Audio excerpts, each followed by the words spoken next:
Bonjour à toutes et à tous et bienvenue dans l'école du futur. Au programme aujourd'hui, comment utiliser au mieux les écrans à la maison? Quelles sont les règles à adopter, les conseils à suivre aussi pour une utilisation maîtrisée du numérique dans les foyers? Voici quelques-unes des questions que se pose notre partenaire, le Clémy. On va découvrir un épisode de sa série La famille tout écran dans un instant. Mais juste avant, elle a une idée derrière la tech. Elle s'appelle Jeanne Dreyfus. Elle est avec nous aujourd'hui. Bonjour Jeanne. Bonjour. Alors aujourd'hui avec vous, vous nous emmenez au cinéma, le dernier film de Wim Wenders. Anselm est en salle actuellement. Absolument, c'est un film en 3D sur le peintre allemand Anselm Kiefer. On découvre ça tout à l'heure. Et puis juste avant, elle est entrepreneure, conférencière et autrice et elle propose depuis quelques années une nouvelle vision de l'éducation et de la formation selon laquelle il n'y a pas d'apprentissage réussi sans connaissance de soi. On en discute dans un instant avec elle. Elle s'appelle Sandrine Dirani. Bonjour Sandrine. Bonjour. Bienvenue sur ce plateau. Vous êtes la fondatrice de Zeneduc. Vous êtes aussi l'autrice d'un livre dont on va parler dans un instant, juste après le Focus. Focus aujourd'hui sur une utilisation saine et maîtrisée des écrans à la maison avec la série La famille tout écran que nous propose notre partenaire Le Clémy. On découvre un épisode juste là.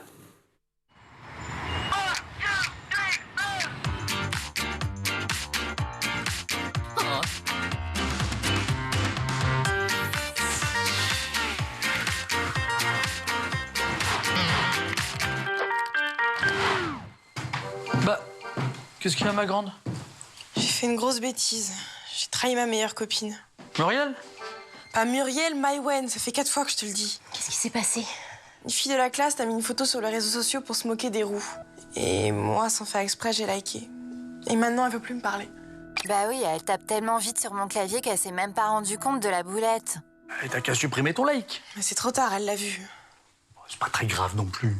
Tu sais que ça peut être apparenté à du harcèlement. Pauvre Muriel. Je confirme, vu le texto que j'ai reçu juste après, c'est tendu comme un câble. Bon, écoute, je suis sûre que ça va s'arranger. Tu vas aller la voir chez elle, en vrai, les yeux dans les yeux. Tu vas lui expliquer, t'excuser et voir comment tu peux réparer ça. Non, non, non, c'est la loose. Carrément. J'aimerais pas être à ta place. Hein. Oui, on croit que c'est pas grave. On like, on partage, sans vérifier si ça n'a pas causé du mal. C'est le début du harcèlement, les amis. Et on risque des poursuites judiciaires à jouer à ce petit jeu-là. Alors mon conseil, ne likez pas n'importe quoi. Et ben voilà, tout s'est arrangé. Elle est sympa, cette Muriel. Christelle? Cyrielle? Michel? Gisèle?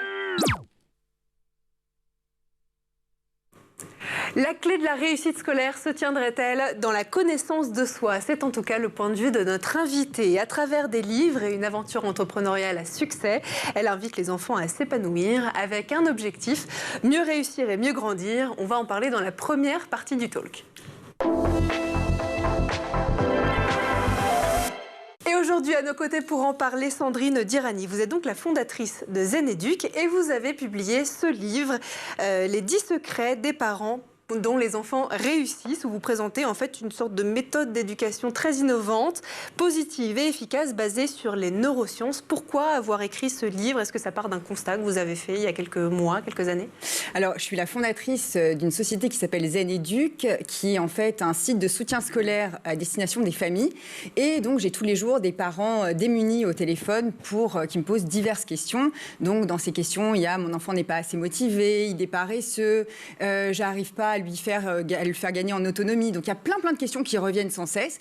Et j'ai décidé d'en faire un livre à destination des parents pour les aider dans ce rôle de parent, parce qu'on est bien d'accord que c'est peut-être le métier le plus difficile et pourtant celui où il n'y a pas d'apprentissage, pas d'école de la parentalité. Et donc, c'est vraiment à destination de répondre à toutes leurs questions. Alors justement, votre livre s'appelle « Les 10 secrets des parents dont les enfants réussissent ». Quels sont donc ces 10 secrets? Est-ce qu'il faut être quelque part acteur de ces apprentissages pour apprendre de manière efficace et durable surtout? Alors déjà, pour apprendre efficacement, il faut être bien dans sa peau. Parce qu'on ne le dira jamais assez, et c'est ça vraiment la spécificité de la méthode, c'est de dire qu'il y a un cercle vertueux à construire entre le bien-être, un enfant qui est bien dans sa peau, a en fait de l'espace disponible dans son cerveau pour apprendre efficacement. Et plus il apprend, plus il est en situation de réussite et plus il a de chances de s'épanouir. Donc vraiment, le but, c'est d'essayer en tant que parent de créer ce cercle vertueux de la connaissance tout court et de la connaissance de soi.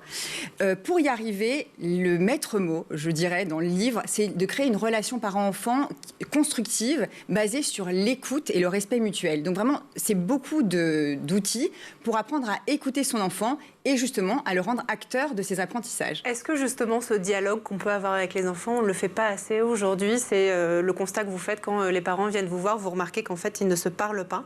C'est pas qu'ils se parlent pas, parce que je pense qu'on accorde beaucoup de temps à nos enfants, c'est surtout qu'ils ne prennent pas le temps d'écouter. Donc ils ont envie de donner des vérités, d'expliquer, de transmettre, mais sans avoir pris forcément le temps d'écouter leurs enfants, qui ils sont vraiment, les aider même à découvrir qui ils sont, parce que c'est pas inné de savoir qui on est, c'est vraiment un apprentissage, un parcours. Et donc, c'est vraiment déjà de prendre le temps de les écouter pour pouvoir les accompagner au mieux et pas essayer de les diriger. Vous dites donc que la clé ne se trouve pas forcément dans le soutien scolaire. Quand on a des difficultés à l'école, on ne prend pas forcément un cours particulier. En revanche, on va travailler sur cette pédagogie et apprendre à se connaître, c'est ça? Alors, il y a les deux. C'est-à-dire que déjà, très souvent, on voit que les problèmes scolaires sont liés à une difficulté à s'organiser. Donc, très souvent, en fait, les jeunes ne comprennent même pas ce que ça veut dire de travailler. Donc, ils arrivent, en fait, ils vont lire leurs notes, ils vont les refermer, ils vont avoir compris, avoir l'impression que c'est bon, ils sont prêts pour le contrôle. Et là, patatras, ils ont une mauvaise note le jour du contrôle.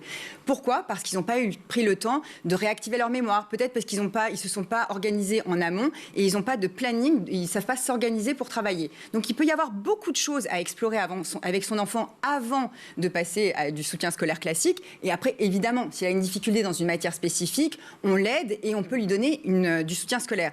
Mais ce que je dis toujours sur Zen Educ, on a toujours vocation, nous, à être un tremplin et pas une béquille, parce que les cours de soutien scolaire qui commencent de la 6e à la terminale, c'est plus du soutien scolaire. Ça veut dire qu'en gros, le message subliminal que vous envoyez à votre enfant, c'est tu n'es pas capable de, et donc tu as besoin absolument d'avoir cette béquille, sinon tu ne vas pas y arriver. Alors que moi, ce que je voudrais qu'on leur dise, c'est j'ai toute confiance en toi et je sais que tu es capable d'y arriver. Donc tu peux avoir besoin pendant un petit temps de soutien scolaire pour te remettre à niveau. En revanche, après, tu peux continuer en toute autonomie parce que tu as la possibilité, la capacité de le faire.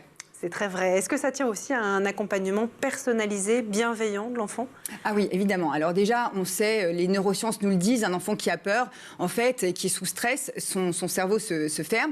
Donc, pour qu'il se sente bien, pour qu'il apprenne efficacement, il faut qu'il se sente en sécurité et il faut qu'il sente effectivement qu'il y a un environnement bienveillant autour de lui. Donc, bien sûr que ça passe par un environnement bienveillant et ça passe aussi par de la personnalisation. On n'a pas tous les mêmes difficultés, on n'a pas tous les mêmes blocages.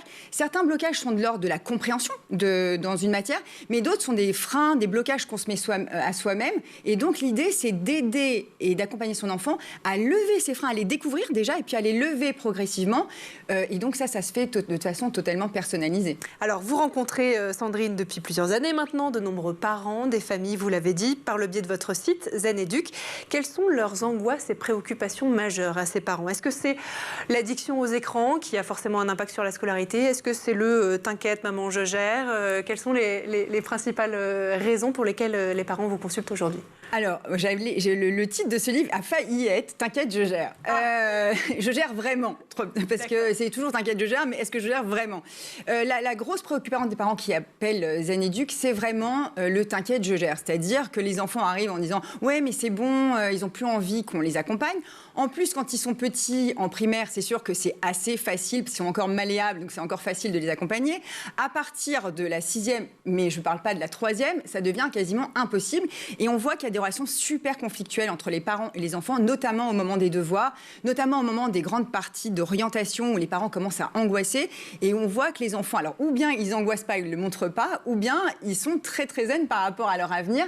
Donc on voit qu'il y a un décalage entre les attentes en fait des parents et leurs angoisses et l'enfance en fait, des enfants qui restent des enfants. Les écrans aussi, ça joue un rôle sur l'orientation des enfants, sur leur performance scolaire?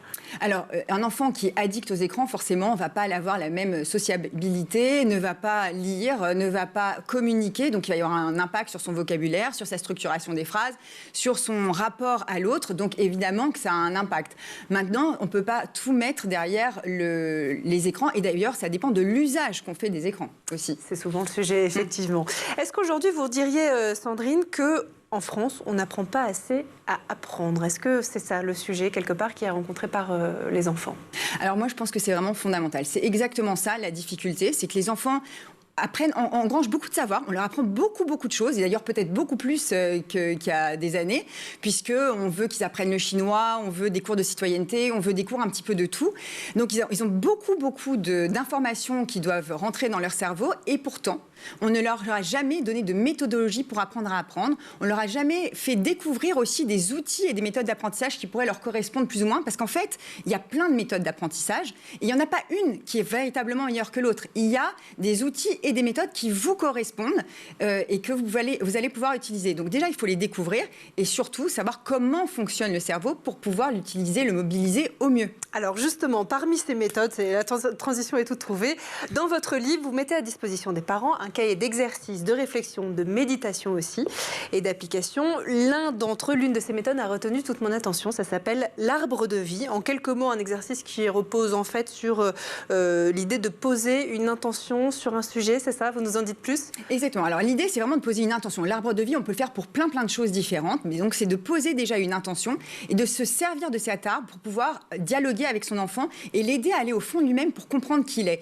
Donc en fait, les racines du tronc, ce sont les racines dans lesquelles il puise pour se construire. Le tronc, ce sont ses valeurs intrinsèques, donc vraiment le faire réfléchir à quelles sont ses qualités intrinsèques. Et en gros, les branches, ce sont ses projets, son avenir, la façon dont il se projette.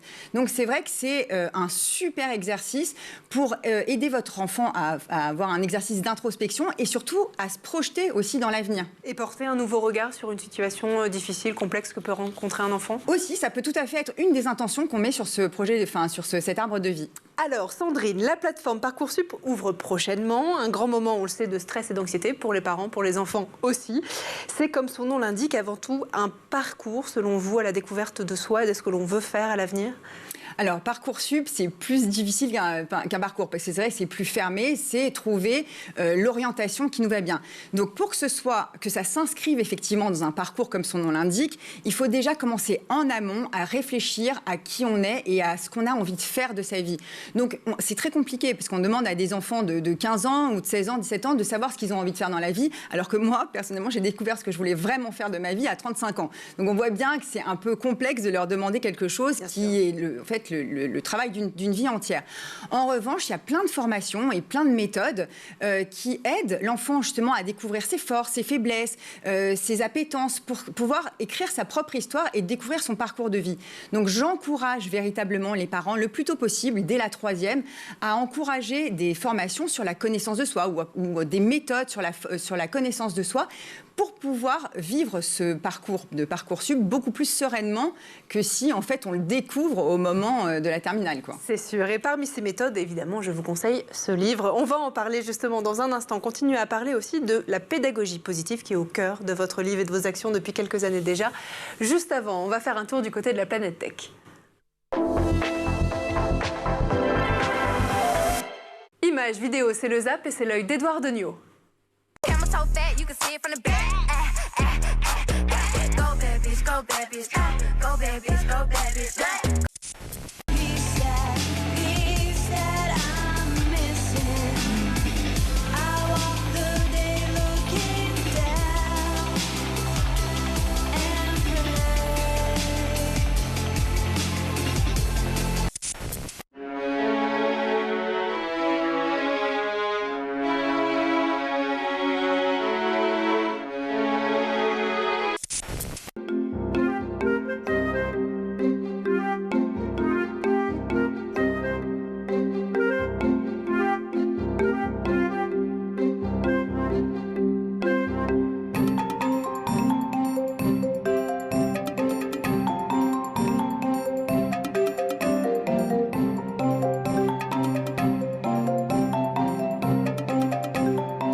Et on est de retour, toujours sur le plateau de l'École du Futur et en compagnie de notre invitée Sandrine Dirani, la fondatrice de Zeneduc et l'autrice du livre Les 10 secrets des parents dont les enfants réussissent.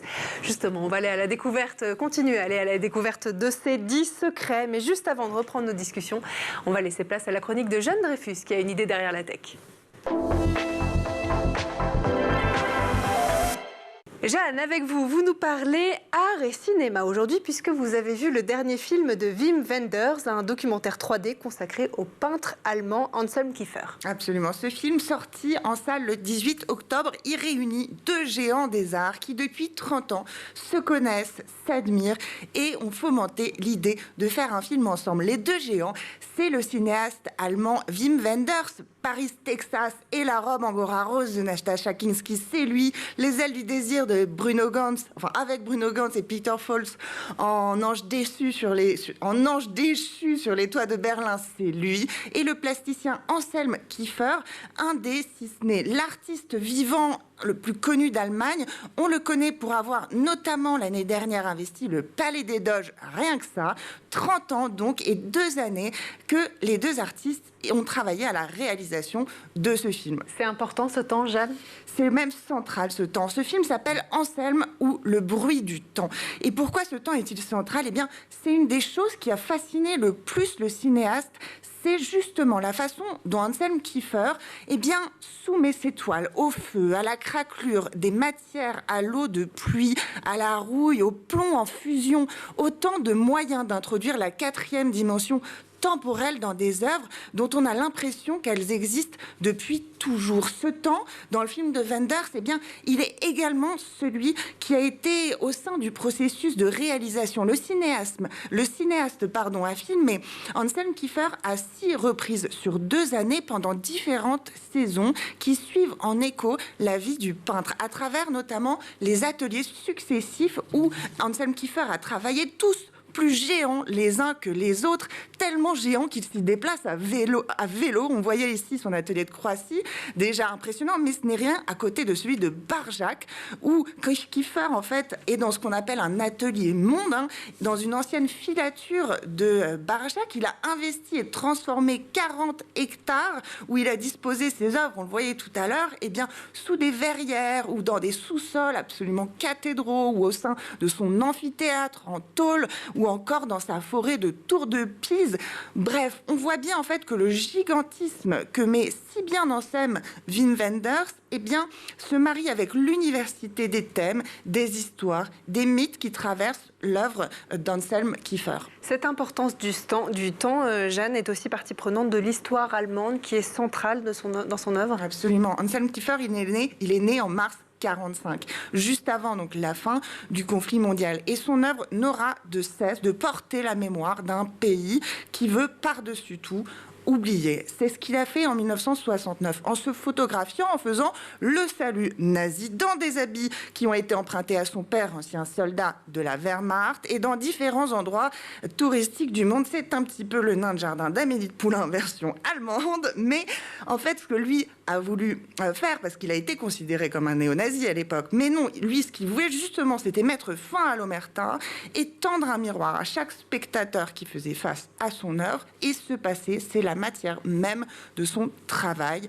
Cette mémoire, elle est aussi bien portée par les ruines que par le langage des fleurs et des choses muettes, par le bois brûlé, par la ferraille qui porte ce temps du monde et que l'artiste et le cinéaste ont à cœur de rendre tangible. Alors, ce matin, tout à l'heure, vous nous avez dit que le film était filmé en 3D. Qu'est-ce que ça apporte ? Alors, justement, Wim Wenders, il avait en fait déjà utilisé la 3D pour son documentaire précédent sur la danseuse Pina Bausch. Et il faut dire que, franchement, pour Anselm, 3D plus 4K, ça fait son petit effet. Le cinéaste, il développe un véritable langage de la 3D, dont il déplorait en 2014 dans The Hollywood Reporter. Nous sommes parvenus à la conclusion terrible et totalement fausse que la 3D est strictement liée à l'action et aux effets spéciaux, nous disait-il. Et lui, au contraire, ce qu'il fait, c'est qu'il intègre la méthode même de la 3D dans la façon dont il va réaliser ses cadres, où il va chercher chercher la superposition des plans, où il va chercher la présence d'éléments tridimensionnels autour desquels l'œil peut tourner, la présence aussi de verticales qui vont justement suggérer à l'œil cette profondeur qui est totalement enveloppante et qui est mise en valeur par cette disposition tellement personnelle de la 3D. Et on parle, en ce qui concerne son œuvre, de plan-tableau, hein, pour décrire donc ces différentes photographies de Wim Wenders. Et la 3D, elle vient donner en fait aux œuvres de Kiefer, qui est tout en matériaux et tout en épaisseur, l'expérience sensible qu'elle mérite. Le film est actuellement en salle dans toute la France et donc il faut chausser ses lunettes 3D pour en avoir plein les yeux. Et ben voilà, vous savez quoi faire ce week-end. Merci beaucoup en tout cas Jeanne pour cette chronique. Et puis nous on va lancer la deuxième partie du talk tout de suite. Les statistiques le prouvent. Les enfants de profs réussissent mieux que les autres d'un point de vue scolaire. Ils redoublent moins, font des études longues et souvent brillantes. Près de la moitié des étudiants de l'ENA ont par exemple un parent enseignant. Mais comment font ces parents pour obtenir de tels résultats? On continue d'en parler avec notre invitée du jour. Elle s'appelle Sandrine Dirani, la fondatrice du site Zen Educ et l'autrice du livre Les 10 secrets des parents dont les enfants réussissent. Sandrine, justement, votre méthode d'accompagnement des parents et des enfants s'appuie sur une pédagogie positive. Vous savez, j'en ai aucun doute que ce type de pédagogie est au cœur de bon nombre de débats ces derniers temps. Vous en reconnaissez en revanche tous les bienfaits auprès des enfants. Alors, je ne suis pas une adepte 100% de la discipline positive. D'ailleurs, je pense que ça ne veut absolument rien dire. Je pense que je suis adepte d'une psychologie positive et d'un rapport positif de la relation parent-enfant. Ce qui veut dire, comme on le disait tout à l'heure, déjà d'être à l'écoute. Donc, parce qu'on met aujourd'hui des mots, alors on est pour, on est contre, et je pense que ça ne veut absolument rien dire. Je pense que tout le monde est pour écouter son enfant. Je pense aussi que tout le monde est pour avoir envie que son enfant s'épanouisse au maximum. Et en fait, le fond de la pensée positive, c'est surtout ça. C'est de savoir, de se dire qu'en fait, au fond de chacune des personnes que l'on côtoie, il y a une pépite et qu'il s'agit en fait de l'aider à la découvrir pour l'aider à se développer au maximum. L'éducation positive conduit-elle peut-être à devenir un parent quasiment modèle? Le risque n'est-il pas de tomber dans une sorte de tyrannie de la parentalité? Alors ça, c'est vraiment justement la chose qu'il faut sortir de la tête des parents. Déjà, j'ai envie de dire, c'est ce que je dis à la fin de mon livre, dans la conclusion, c'est que déjà le parent qui a ouvert ce livre, c'est que c'est déjà un super bon parent, parce que sinon, on n'a juste pas envie de lire un livre sur les 10 secrets de la parentalité. Donc, déjà, c'est un bon parent. Et je pense qu'en fait, ce qu'il faut mettre en place, c'est vraiment ce dialogue. C'est ce que je disais tout à l'heure. Et c'est pas le parent qui doit se mettre au service de l'enfant. C'est réussir à aller au niveau de son enfant et à l'aider à grandir et l'aider aussi à lui-même accepter votre part de liberté. On est des parents avec des défauts. On a des qualités, on a des défauts. On va commettre des erreurs. Et c'est tout à fait normal puisqu'on est des êtres humains. On va vivre des choses qui vont être parfois difficiles pour nos enfants. Certains d'entre nous divorcent, ça a un impact sur les enfants et tout ça. En fait, je crois que c'est accepter l'autre tel qu'il est, qui est important dans la société d'aujourd'hui, son enfant, en tant qu'enfant, et l'aider à s'épanouir, à grandir et à se réaliser, mais aussi eux qui nous acceptent en tant que personnes faillibles et en se disant qu'en fait, on essaye de faire au mieux pour les élever et les faire justement grandir. Alors, on ne veut pas faire une sorte de petit spoiler, mais quand même, j'imagine que les téléspectateurs qui nous regardent se demandent si mon enfant défie mon autorité parentale, s'il fait des caprices, si mes relations sont tendues avec lui. Est-ce qu'il faut lui laisser un maximum de liberté ou au contraire lui imposer des limites? Je crois que l'un ne va pas sans l'autre en réalité. La première chose à faire quand on est parent, c'est déjà de poser un cadre. Parce que c'est extrêmement sécurisant. On a l'impression que le cadre, en fait, c'est quelque chose qui n'est pas bien, alors qu'en fait, un enfant a besoin de limites, a besoin de se sentir en sécurité et protégé. C'est la condition sine qua non pour qu'il puisse explorer et aller au-devant de sa liberté. Une fois que vous avez, et d'ailleurs vous pouvez le co-construire avec lui ce cadre, c'est l'objet d'une discussion, on pose des règles, on pose un cadre, et à partir du moment où ce cadre est posé, l'enfant a le droit d'oser, d'expérimenter, d'aller à la rencontre de lui-même et d'aller flirter avec les limites pour se découvrir, pour oser, pour se tromper, pour prendre confiance en lui. Donc je pense sincèrement que le cadre apporte la sécurité qui est nécessaire pour une liberté, on va dire, sans risque. Est-ce que c'est ce cadre, justement, Sandrine, qui est imposé par les enseignants, dont les enfants, je le disais en introduction, cartonnent peut-être un peu plus que les autres enfants à l'école? Qu'est-ce qui fait qu'aujourd'hui, les enfants d'enseignants réussissent mieux à l'école que les autres? Alors, je pense que c'est plutôt ce que vous disiez tout à l'heure quand on parlait de la méthodologie. Je pense qu'ils ont des méthodes de travail. Ils connaissent mieux l'avancée des neurosciences. Ils savent comment travailler, comment s'organiser, comment planifier leur travail. télétravail. Leurs parents savent qu'il faut réactiver plusieurs fois la mémoire pour que ça passe de la mémoire à court terme à la mémoire à long terme. Donc ça, je pense que c'est plutôt sur la partie méthodologie qu'ils ont un avantage. Sur la partie éducative, un parent est un parent et un professeur, c'est aussi un être humain. Donc il va avoir les mêmes failles et les mêmes questionnements que pourrait l'avoir tout autre parent, en fait. Ces dernières années, la surdouance est devenue un véritable sujet de société. Vous en avez été témoin. Votre site, d'ailleurs, Zeneduc, propose un certain nombre de formations pour les parents et pour les professionnels sur ces sujets. Pourquoi ces diagnostics de HPI, de surdouance, de TDAH se multiplient-ils de plus en plus en milieu scolaire? Est-ce que c'est parce que c'est un effet de mode ou est-ce que c'est une excuse qu'on trouve de plus en plus aux élèves qui sont parfois un peu turbulents? Alors, je pense que c'est ni un effet de mode ni une excuse, c'est une réalité. C'est-à-dire qu'il y a des enfants qui sont HPI, donc qui ont un haut potentiel intellectuel. Il y a des enfants qui ont un trouble de déficit de l'attention avec ou sans hyperactivité. Il y a des enfants qui sont 10, donc il y a vraiment beaucoup d'enfants qui ont des spécificités. Réaliser qu'on a cette spécificité est important parce que ça permet de poser des mots. Après, ce qui est compliqué, effectivement, c'est ne pas s'enfermer derrière cette spécificité. Donc, c'est pas de s'accoler une étiquette et de dire, moi, je suis TDA, TDAH, je suis HPI, et donc, ça justifie tout. Non, c'est apprendre à faire avec, c'est comprendre ce que ça implique pour justement faire avec. Donc, c'est un peu tout l'objet du livre. En fait, c'est de dire, on ne peut pas s'arrêter à des choses, à des étiquettes, à des freins, à des blocages. On doit évoluer dans la vie et c'est trouver les moyens de remettre le jeune en mouvement, quelles que soient ses spécificités. Alors, c'est ce que vous faites effectivement avec ce livre. Vous faites aussi, grâce à votre expertise acquise dans le monde de l'éducation depuis des années déjà, vous proposez des conférences et des ateliers sur mesure pour des entreprises, pour des parents et des enseignants, des fondations aussi. Qu'est-ce qu'on apprend lors de ces formations? Alors, on fait des ateliers sur la parentalité dans les entreprises. On fait aussi des ateliers pour apprendre à rester focalisé sur son travail. Avec le télétravail, il y a beaucoup... les gens ont besoin de savoir comment se concentrer au mieux et pouvoir rester efficaces dans leur travail, même quand ils sont dans le cadre de leur appartement. Donc, il y a beaucoup d'ateliers qui sont proposés pour aider, soit dans la parentalité, soit tout simplement pour les salariés dans les apprentissages au quotidien. Donc, vous accompagnez à la fois les enfants et leurs parents. Oui, exactement. Et c'est important. Dans le cadre des réponses du gouvernement aux émeutes de l'été, Elisabeth Borne a prôné le 26 octobre dernier la mise en place de stages de responsabilité parentale pour lutter contre la démission de certains parents. Ce sont ces mots. Le garde des Sceaux, quant à lui, disait récemment que les parents en carence d'autorité sont les premiers responsables des dégâts causés par les enfants. Est-ce que vous partagez le même avis? Non, je pense que c'est bien plus complexe que ça. Je ne suis pas d'accord pour acculer encore les parents. En général, j'aimerais bien connaître la situation des parents qui sont, entre guillemets, démissionnaires.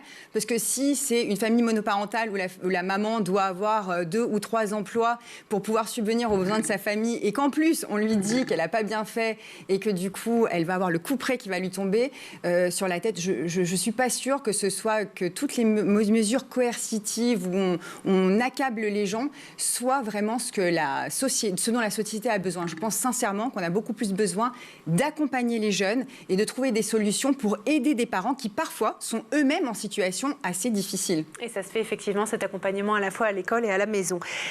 J'aime bien terminer les émissions sur une dernière question. Si vous aviez demain les clés de l'éducation nationale, quelles seraient vos premières mesures? Je pense que ça serait déjà de laisser beaucoup plus de liberté aux professeurs parce que c'est des personnes qui sont en général très très investies et qui connaissent bien leurs élèves et qui souffrent un petit peu du discours qui change chaque année, avec des programmes qui changent, avec des directives qui changent. Donc leur faire confiance. Effectivement, ils subissent un certain nombre de changements, ces enseignants. Ils sont sacrément résilients. Mais le sujet du jour, en tout cas, c'était la parentalité bienveillante. Et pour une scolarité réussie, suivez évidemment les précieux conseils de Sandrine Dirani, qui a décidé de se consacrer pleinement à sa passion de l'éducation et le bien-être des enfants en fondant cette entreprise Zeneduc en 2016. Vous le retrouvez sur le site internet où il y a plein de mises à disposition des jeunes et de leurs parents. Votre expertise, le sujet de l'épanouissement des jeunes, leur réussite scolaire et professionnelle aussi, parce que c'est important.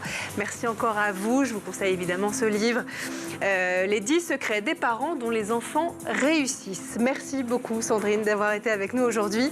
Merci aussi à notre chroniqueuse du jour, Jeanne Dreyfus, d'avoir été là. Vous savez quoi faire ce week-end, allez au cinéma. Nous, on se retrouve dès demain dans l'école du futur. Merci à vous de nous avoir suivis et bonne journée.